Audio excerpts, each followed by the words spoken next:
Coucou tout le monde! Donc, la dernière fois, je vous ai expliqué l'importance de donner un surnom aux aînés et quels étaient les surnoms types pour les garçons et leur signification. Eh bien, aujourd'hui, je vais vous donner celle des filles. Alors, premièrement, on a Tava. Tava veut dire une sœur qui a un lien particulier. Donc, c'est comme Mateve. Deuxièmement, on a Techete. Techete vient du mot echette. Et l'echette, en fait, c'est tout ce qui est frais. Donc, des fruits frais, des graines fraîches. En gros, c'est ce qui arrive une fois par an. Et donc, ce qui est unique. Donc, si j'appelle quelqu'un Techete, cela signifie mon unique. Troisièmement, on a Angoche. Angoche vient du mot ngocha. Et le ngocha, c'est du pain éthiopien.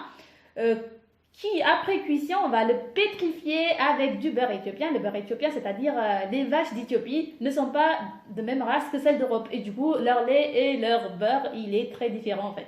Et du coup, ce beurre-là, il va être assaisonné avec plein d'autres épices qui va lui enlever les graires du beurre et va lui donner une belle couleur toute jaune. Donc, le ngocha, on va le mélanger avec ce beurre assaisonné et du beurre. Le beurre, c'est un mélange d'épices très incontournable dans la cuisine éthiopienne. C'est donc beaucoup d'épices, beaucoup de piments rouges mélangés avec plein d'autres épices telles que le gingembre, l'ail, le cumin, le curcuma, etc. Donc en fait, le ngocha, c'est des occasions particulières et, euh, et, euh, et donc c'est très apprécié par les enfants. Par exemple, lorsqu'une marraine va rendre visite à son filleul, elle va lui apporter obligatoirement du ngocha. Et si elle a le moyen, à côté, elle va le porter dans une belle calebasse décorée, du lait frais et du beurre, cette fois-ci nature, qui va donc permettre de nourrir sa peau et ses cheveux. Donc en fait, le ngocha, il est signe d'amour et de générosité.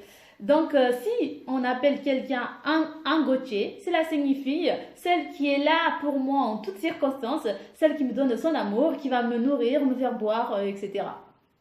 Et quatrièmement, on a Saunete. Il est donné très rarement, mais ça arrive. Saunete, littéralement, veut dire mon corps, ma peau.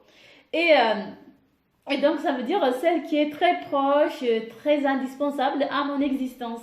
Donc voilà les surnoms types pour des filles. J'espère que ça vous a plu et je vous dis à bientôt.